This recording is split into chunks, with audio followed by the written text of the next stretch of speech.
All right, well, it looks like we've got a quorum here. I appreciate everybody joining us on our second Legislative Action Day webinar. Today, we're talking congressional meeting best practices, and I will be joined by a friend of mine and friend of ECA, Austin O'Boyle from Aristotle Advocacy here in just a moment.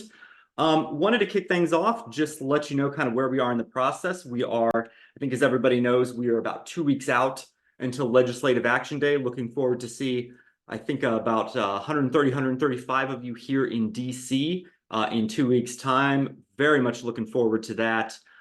Just wanted to tell you what you can expect in the next couple of days.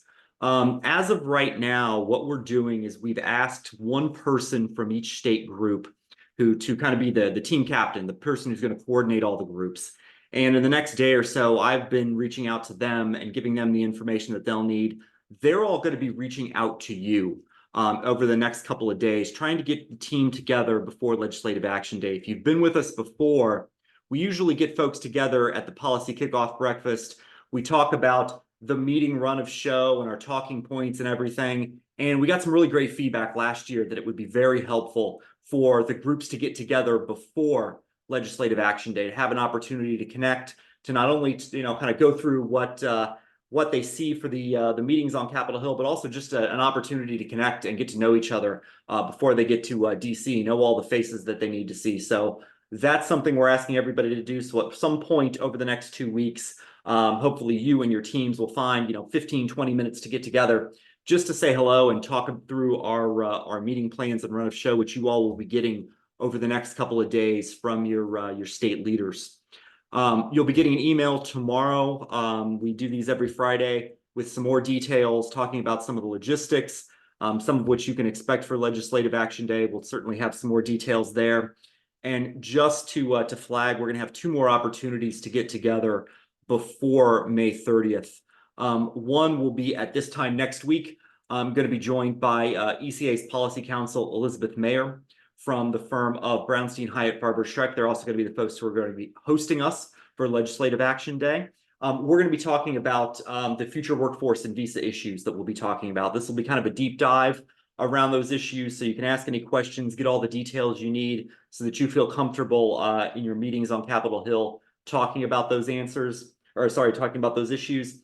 And then the following day, this is something we do every year, basically just having virtual office hours. Anytime from 12 to 4 Eastern, the Friday before Legislative Action Day, I basically just pop open a Zoom, and anybody who wants to come by and ask any questions, either about the issues, about the congressional meetings, about the logistics, any last minute details, just want to give everybody an opportunity to stop by, say hello, and make sure that that all your questions get answered. So lots of touch points between now and then. Definitely appreciate everybody being part of the session today. And with that, I want to introduce our guest today, Austin O'Boyle. He is the Director of Advocacy at Aristotle. Aristotle is a very well-known and long-established organization here in DC that helps associations and other organizations kind of put their advocacy best foot forward. A total expert in the space, and I think more importantly for the audience here with us today, Austin has been working with ECA over the last probably year, maybe even a little longer, helping build out a lot of our advocacy capabilities. So if you go to our website at ecaadvocacy.com and you take a look at the show floor program and the social influencer program and some of the other things that we'll be rolling out over the next few weeks and months, that's Austin's handiwork. He is an absolute expert in this space. Widely recognized for his good work, 3-time recognized as a top lobbyist for grassroots advocacy by The Hill, which is kind of the gold standard for advocacy professionals. So we've got, I think, somebody who's got his finger on the pulse of advocacy and what's happening on Capitol Hill better than anybody out there. And Austin, just appreciate you taking the time to join us today. Yeah, thank you, Tommy. Happy to be here, and I'll make sure to Venmo you the money for giving me that great of an intro. So, No. excellent. All of it richly deserved. All of it richly deserved. So what we're going to do today is, Austin is really the expert here. So I just kind of want to float a few things by him and get his expert perspective on Legislative Action Day and the meetings that we're going to be having on Capitol Hill. So let's just start at the top. Why do these meetings matter? Why is what's going to take place on Legislative Action Day and the conversations that are going to happen so important for the industry and for the folks on the Hill? Yeah, no, that's a common question, and I think we're in a political environment where people kind of start to wonder how much their input has an impact on the Hill, especially when you turn on the news and see all the craziness that they're telling you about. There's a quote that I always kind of like to reference from former Senator Mike Enzi from Wyoming, and well, I actually like to attribute it to Al Capone because I think people throw it around a lot. But Mike Enzi said it. If you're not at the table, you're on the menu. Yeah. Sure, you guys have heard it before. But this is true. It's truer in Washington than anywhere else. It's easy for folks to think that Tommy's out there, I'm out there, Elizabeth from Brownstein is out there having conversations about the industry with members of Congress and going, oh well, Tommy's got it, right? Tommy has it. I don't need to worry about it. The issue is when they're not hearing from voices on the ground who are in the industry every day. It's easy for other groups who either oppose an issue that ECA supports or vice versa. It's easy for them to kind of write you off, right? Because what ends up happening is they're not hearing from advocates on this side of the aisle. So it's easier for them to be able to brush a policy off, right? Because when you look at it through their eyes, they care about reelection, right? As cynical as that may sound, they want to get reelected. They want to keep their job. So if they hear from an opposition group, let's just take the visa issue, for example, if there's somebody who, is against the piece of legislation, and they're only hearing from them and they're not hearing from anybody from the business events industry, it's easy for that member of Congress to go, well, I didn't hear from anybody in the business events industry. Therefore, I can easily side with this group so that they don't get angry and vote against me this coming election. You need to start looking at it through their eyes. And a big piece of this as well is that members of Congress and their staff even they're not specialists in everything. I think everybody kind of sees members of Congress as real specialists in almost every issue. The issue is that they're not. They all have their respective backgrounds, whether they have a business background, they have a military background, whatever the case may be. They have their issues, 3 to 5, that they're really, really well versed in. But then issues, like the business events industry, things that are impacting you all and impacting your businesses, they might not be privy to. And I've seen it time and time again where people go meet with those on the Hill, and they're surprised when they're like, oh, we didn't know that. Please send us more information about that because we weren't aware that this was going on. It's very important for them to hear from folks on the ground, actually in the industry, so they can kind of make those decisions down the line on a variety of issues. But I think that that's always why these meetings are very important. So, no, that all makes a lot of sense. What's interesting with this group is, right, you've got a group of folks who are part of meetings and events for a living, right? This is what they do. Yep. But and I know that meetings on Capitol Hill are a little bit different, right? Paint a picture for the folks, especially, I think half the folks who are going to be with us for Legislative Action Day, this is going to be their first time with us. Mm-hmm. Talk a little bit about what the meeting environment on Capitol Hill is like. Yeah, so number one, it's very busy, depending on the day. It's fly-in season, right? So a lot of organizations have fly-ins. There might be a bunch of people. You might be in the office waiting for a meeting while there's another group in the office waiting for a meeting. That brings me to my main point that congressional offices are very small, not as big as you might think. So you might be having a meeting in a conference room, or I've been a part of a handful of meetings that they're like, we don't have any room in here, so we're going to talk out in the hallway. But the biggest piece of this is no matter where the meeting happens or how it's kind of run, Hill staff are extremely busy. They have 10 plus meetings a day. Some of those virtual, some of them in person. They're running to committee hearings. They're all over the place. So no matter where the meeting takes place, just understand that you're getting your points across no matter what. So don't feel that because the meeting has to take place in the hallway or maybe even down the hallway. Sometimes they have seating areas, they take them away sometimes, but it still matters and they're still listening. It's just that the Hill's chaotic. So don't take it personally or think that it's any less important to them. It's just the nature of the beast. But it's also important to just understand that they're always going to be kind of a competition for attention, right? And I'll kind of get into best practices on the Hill because since they are having so many meetings every day, it's important to keep your points concise. Like I said, I could talk about that in a little bit here, but we want to make sure that we're cutting through because they are hearing from so many people throughout the day. So they're running around their offices and everything like that. So, and one thing I'll point out before I hand it back to you, Tommy, be okay being flexible. I'm sure Tommy and I know there's an app that's utilized for this event. There might be changes, and there probably will be, to the schedule throughout the day, depending on votes, depending on things that are popping up throughout the day. They'll need to push meetings, they'll need to cancel meetings. Just understand that you need to be flexible, especially if it's with a member of Congress. They might pivot, and it might be with staff. And since it is one more thing, I knew I said I was going to pass it back to you, but make sure that you respect staff as much as you would the member of Congress. Staff are the ones that make the decisions on issues 90% of the time. When you meet with a staff member, they're going to write a one-pager on the issue. They're going to look into it, take your follow-up documents that are sent, and then they're going to submit that to their boss and then give their opinion on what they think that they should do. So again, don't take it as an affront that you're meeting with staff. Legislative directors, LAs, LCs, whoever you're meeting with, they have a lot of sway and they should be treated accordingly. So just wanted to flag that as well.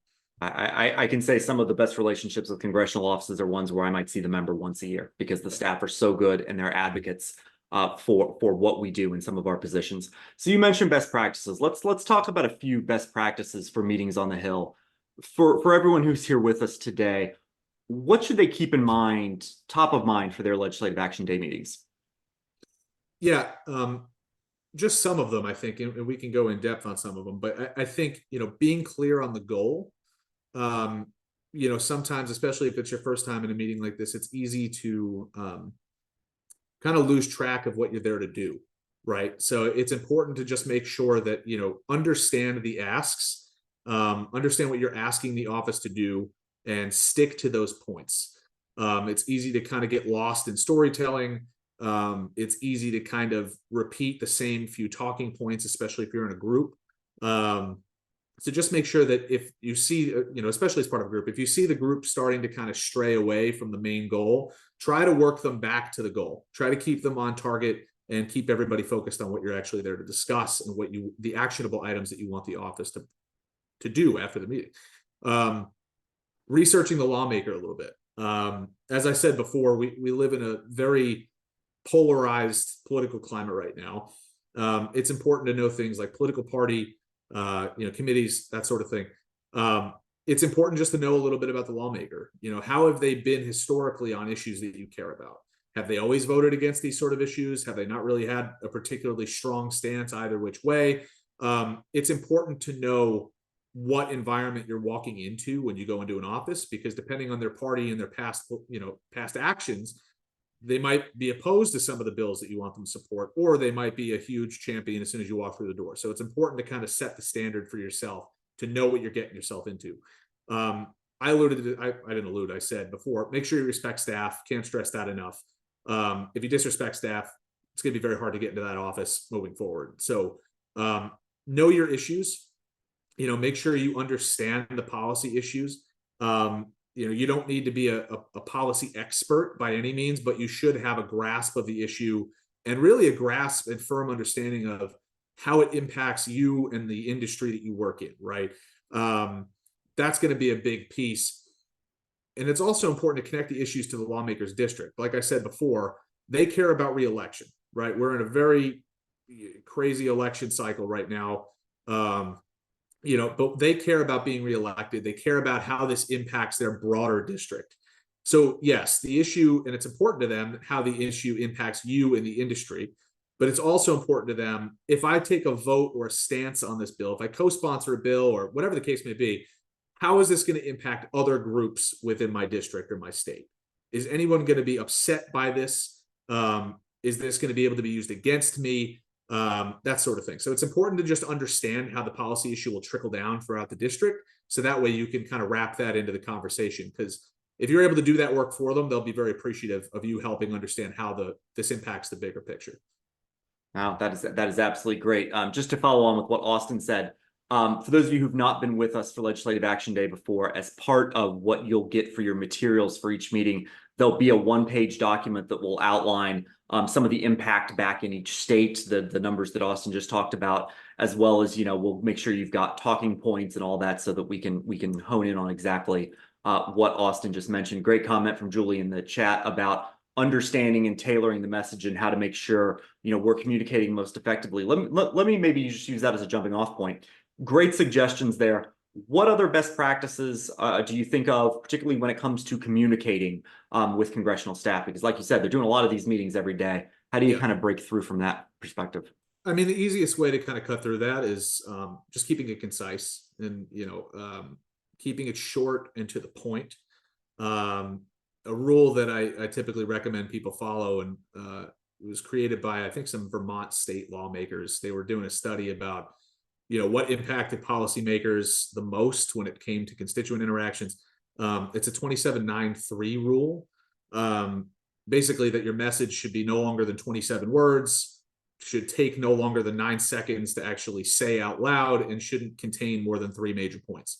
And I don't be religious about sticking to that, but it's important to just kind of keep that in the back of your mind that it helps them understand what you want if you're able to deliver it very quickly, right? And in a very concise version of your argument. Because what ends up happening is you start telling long-winded stories. People all want to share their own personal story, and the whole point of the conversation gets lost in conversation, right? So general conversation, I should say. So just keep it concise, make sure you're on message, and make sure you're delivering that message.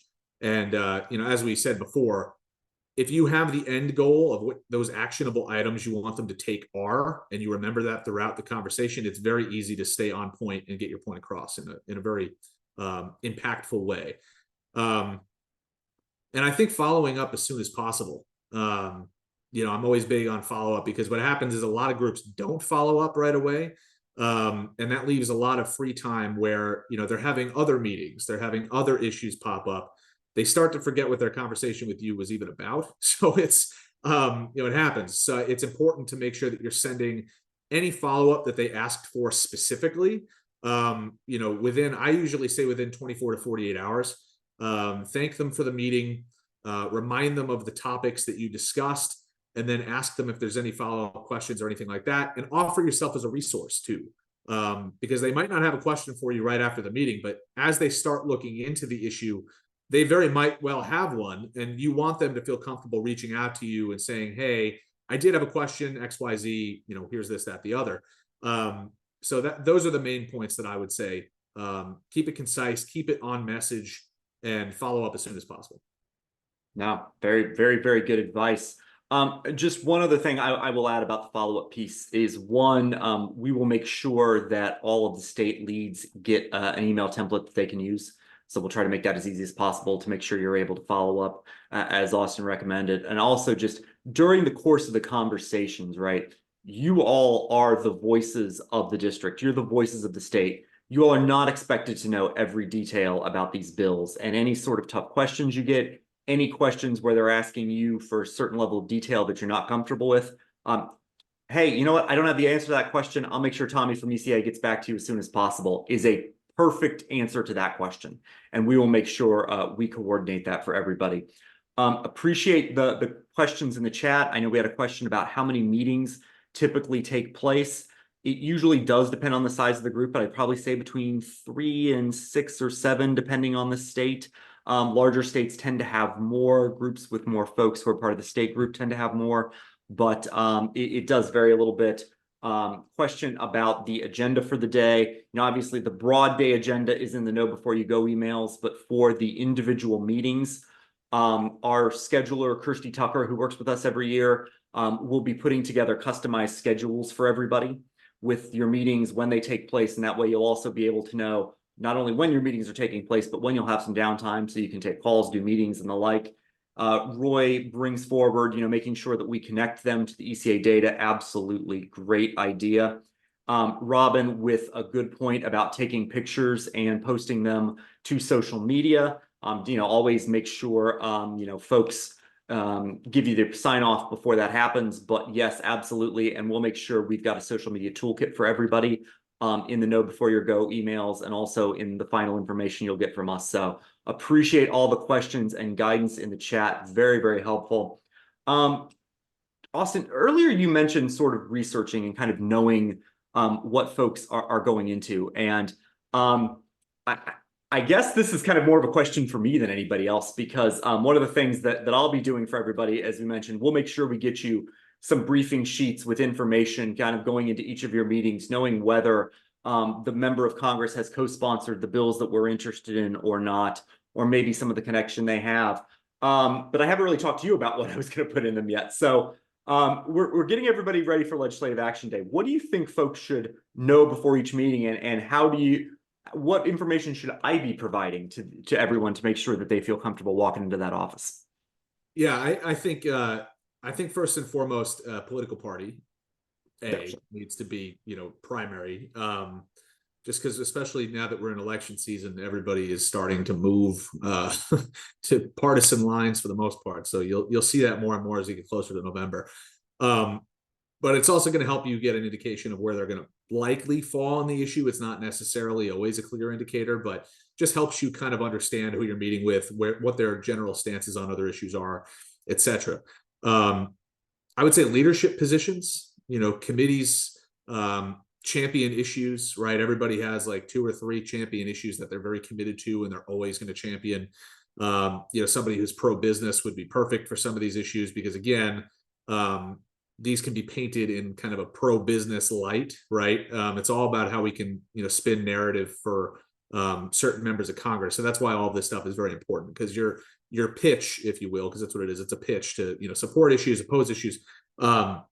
When you go into an office for a Democrat who hasn't shown a lot of pro-business policies versus a very hard conservative Republican who loves business and basically wants no regulation whatsoever, is going to be vastly different, right? If we want either one of those people to support us in our stances, we need to have a different pitch when we go into those offices. So it's just important to know that stuff.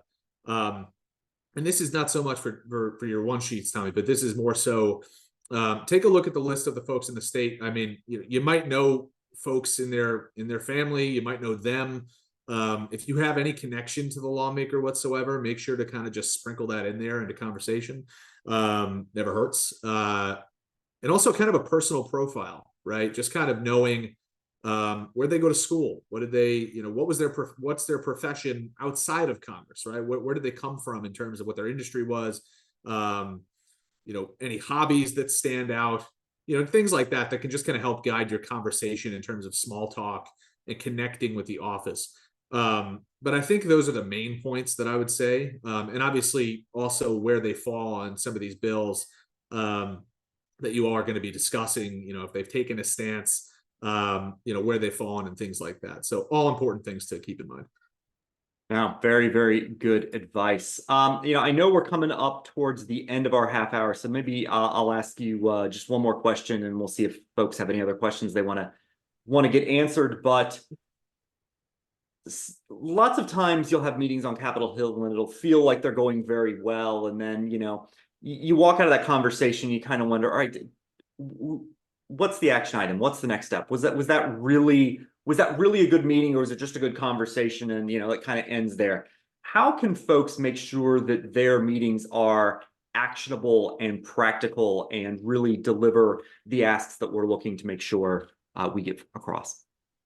Yeah, I know I've said it quite a bit, so I'm sorry if I sound like a broken record, but I think just, staying on target, staying on message, you really need to think through how you want, legislative staff or the lawmaker to feel after hearing your stories, hearing about your issues.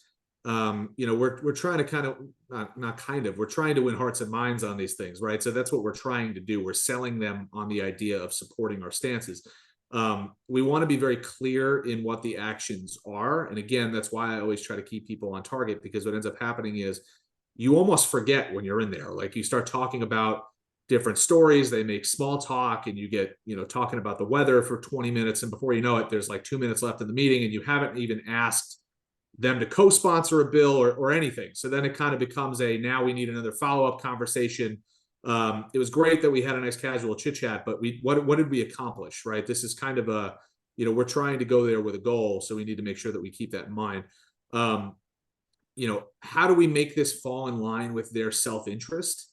You might have 15 minutes, you might have 30, but it takes it back to the conversation from earlier about, how do we loop in our issues to their district, right? How does this impact their state? How does this impact them?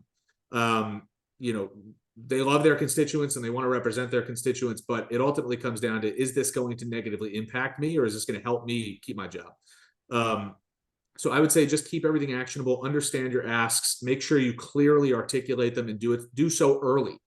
Do so early in the meeting, so that way you don't run out of time at the end, and you're up against the clock to just throw out a last second ask.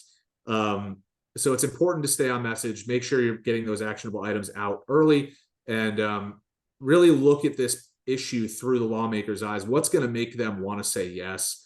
A lot of people look at it through their own eyes, because that's what we do, right? But it's important to kind of take yourselves out of your shoes and figure out what the lawmaker is going to it's going to make them move on an issue. So I hope I articulated that well. No, very, very good advice. And I think that kind of comes back to some of the data points that all of you will see on these sheets. I mean, we have such a remarkable footprint nationwide in terms of folks employed, in terms of our economic impact.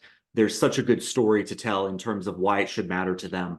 And so we'll make sure you get all the data you need to be able to do that. Austin, appreciate all of this. That's all the questions I have. I appreciate everybody who were throwing questions and ideas out in the chat. I will put out a last call if anybody's got anything they want to run by Austin. As you can tell, he's a total expert in this, and we very much appreciate you taking a few minutes to share your insights with us.